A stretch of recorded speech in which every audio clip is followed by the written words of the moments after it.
Record করা ভিডিওগুলোতে যখন ভয়েস দিতে যাই শুরুতেই কথা খুঁজে পাই না, আর একবার যখন বকবকানি শুরু হয় ভিডিও শেষ হয়ে যায় কিন্তু কথা শেষ হয় না, মনে হয় যেন কি কথাটা যেন রয়েই গেল।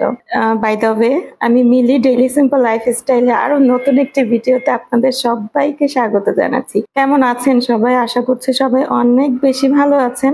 যাই হোক, এই তো দুপুরে রান্নার প্রিপারেশন নিচ্ছি। ভেবেছি কাচকি মাছ সামান্য একটু আলু দিয়ে চচ্চড়ি করব আর একটুখানি ডাল ভুনা করব। তো আমার বাচ্চারা না হাতে মাখা ডালটা খেতে খুব বেশি পছন্দ করে। তো আজকে চিন্তা করলাম যে কাচকি মাছের সাথে একটু ডালও রান্না করব, আর তাই সবকিছু একটু কেটে কুটে রেডি করে নিচ্ছি। ওইদিকে রান্নার প্রিপারেশন তো চলছে, আর এদিকে যারা ছোটখাটো নতুন কন্টেন্ট ক্রিয়েটার আপুরা আছো তাদের জন্য আজকের ভিডিওতে থাকবে ছোটখাটো কিছু টিপস। তো তোমরা চাইলে ভিডিওটিকে স্কিপ না করে দেখতে পারো, আশা করছি তোমাদের একটু একটু হলেও উপকার হবে। নতুন নতুন যে আপুরা ব্লগিং বা বিভিন্ন ধরনের রেসিপির টপিকগুলো নিয়ে কাজ শুরু করছো, তোমরা কিন্তু চাইলে কাজ এখনই শুরু করে দিতে পারো। হাতের কাছে যা আছে সেটা নিয়ে শুরু করে দাও না, আর শুরু না করলে শেষ হবে কখন বলো তো? যাই হোক না কেন, যে কোনো পেজ ওপেন করার শুরুতে তোমরা কিন্তু অনেক বেশি অ্যাক্টিভ থাকবে, অবভিয়াসলি অনেক বেশি কন্টেন্ট আপলোড করার চেষ্টা করবে। আর যে কোনো ভিডিও আপলোড করে না চুপটি করে নিজের ঘরে বসে থাকলে হবে না, একটু আশেপাশে পাড়া প্রতিবেশী যারা আছে না তাদের একটু খোঁজ খবর নিতে হবে, তাদের ভিডিওগুলোতে কমেন্ট করতে হবে। শোনো, ওই পাড়া প্রতিবেশী বলতে আশেপাশের ফ্ল্যাট গুলোতে আবার ঢুকে যেও না, কিন্তু তোমরা আসলে বুঝতেই পারছো আমি কোন পাড়া প্রতিবেশীর কথা বলছি। আর আমি প্রতিবেশী বলে এমনটা বলছি না যে আমাকেই তোমাদের কমেন্ট করতে হবে। তোমাদের যার ভিডিও ভালো লাগে, তোমাদেরকে যেই ভিডিওগুলো তোমাদের সাজেশনে তোমাদের নতুন পেজগুলোতে পাঠানো হয়, তোমরা কিন্তু সেই ভিডিওগুলোতে ছোটখাটো কমেন্ট করে আসতে পারো, লাইক দিয়ে আসতে পারো। এতে করে হবে কি, তোমাদের কমিউনিটিটা বাড়বে, তোমাদের পরিচিতিটা বাড়বে। কারণ দেখো, যখন নতুন একটা পেজ ওপেন করো না, তোমার নিজের পেজটাকে, তোমার আইডিটাকে তো আসলে অ্যাডভার্টাইজ করতে হবে, তাই না?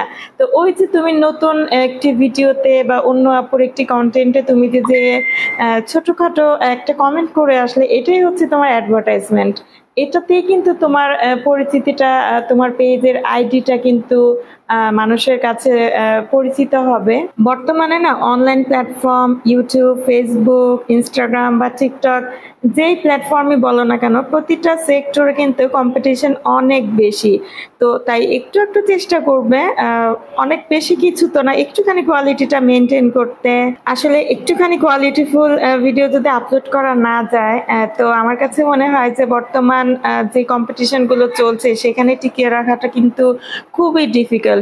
এমন না যে তুমি নতুন শুরু করছো, যে কোনো কিছু ভিডিও করলে আপলোড করে দিলে, ইটস নট লাইক দ্যাট। হ্যাঁ, ঠিক আছে, দেখো একটুখানি কষ্ট করে তুমি যে ভিডিওটা মেক করবে প্লাস ভয়েস ওভার দিবে, তো কোয়ালিটিটা যদি একটুখানি মেনটেন করে রাখো, আজ না হোক কাল দুদিন পরে দেখবে তোমার সেই ভিডিওটা কিন্তু ভাইরাল হবে, আর তোমার অডিয়েন্সের কাছে গ্রহণযোগ্যতা সেটার বাড়বে। আর একবার তোমার কোনো ভিডিও, তোমার কোনো টপিক যদি কোনো ফলোয়ার্সের ভালো লেগে যায়, সে কিন্তু তোমার পেজটা রেগুলারলি ভিজিট করবে।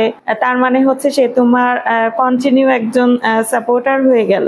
আর এই তো অপরা, আজকে না হয় এতটুকু কথাই থাক। ইনশাল্লাহ নেক্সটে তোমাদের সাথে আরো অনেক বেশি কথা হবে, আরো অনেক নতুন নতুন টপিক নিয়ে কথা হবে।